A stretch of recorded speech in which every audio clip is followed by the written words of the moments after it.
బాగి early మార్నింగే మంచిగా తలంటు స్నానం చేసి ఇంటి ముందు రంగవల్లిక రంగురంగుల ముగ్గు వేస్తూ ఉంటుంది. అప్పుడే అమర్ కూడా రెడీ అయి బయటికి వస్తూ అందంగా ముగ్గు వేస్తున్న బాగిని చూసి ఫ్లాట్ అయిపోతాడు. అలా బాగిని మైమర్చిపోయి చూస్తూ అలాగే నిలబడిపోయి, ఎంత అందంగా ఉంది, ఎంత ముద్దుగా ఉంది, చాలా అందంగా ఉంది, చాలా ముద్దు ముద్దుగా ఉంది అని బాగిని చూస్తూ అనుకుంటూ ఉంటాడు అమర్ మనసులో. తనని ఎవరో చూస్తున్న ఫీలింగ్ రావడంతో అటువైపుగా చూడగా అమర్ తననే చూస్తున్నట్టు బాగికి అనిపించడంతో హడావిడిగా లేచి నిలబడుతుంది. దాంతో చేతిలో ఉన్న కలర్ కాస్త కంట్లో పడుతుంది.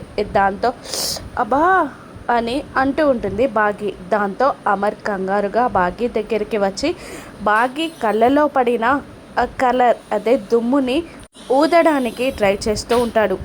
బాగి అమ్మా అంటూ ఉండగా బాగి కళ్ళు తెరిచి మెల్లగా ఊదుతూ ఉంటాడు అమర్. అప్పుడే ఇంట్లో నుండి వచ్చి గుమ్మంలో నిలబడి వెనకాల నుండి అమర్ బాగిలని చూస్తున్న మనోహరి షాక్ అయిపోతుంది. వెనకాల నుండి అమర్ బాగిని ముద్దు పెట్టుకుంటున్నట్టు కనబడుతూ ఉంటుంది మనోహరికి. దాంతో కళ్ళు పెద్దవి చేసి అమర్ బాగిలని చూస్తూ ఉండిపోతుంది మనోహరి. కళ్ళల్లో పడిన దుమ్ము ఊదడం అయిపోయాక అప్పుడే తను చూసిన చిన్న పువ్వు మందార పువ్వు అప్పుడే విచ్చుకుంటూ ఉంటుంది. చాలా అందంగా కనబడుతుంది అమర్ కంటికి. దాంతో చెట్టు దగ్గరికి వెళ్ళి ఆ పువ్వుని తుంచి తీసుకొచ్చి బాగికి ఇస్తాడు అమర్. అమర్ని ఒక్క నిమిషం షాకింగ్గా చూసి తర్వాత చిరునవ్వుతో ప్రేమగా ఆ పువ్వుని అందుకుంటుంది బాగి. నవ్వుతూ అమర్ వైపు చూస్తూ ఉంటుంది బాగి.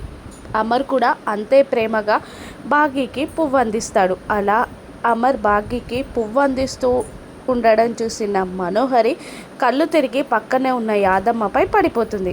ఇప్పుడు మను ఏం చేస్తుంది? బాగి అమర్ ఒక్కటైనట్టేనా? రాను ఎపిసోడ్స్లో చూద్దాం. Thank you for watching.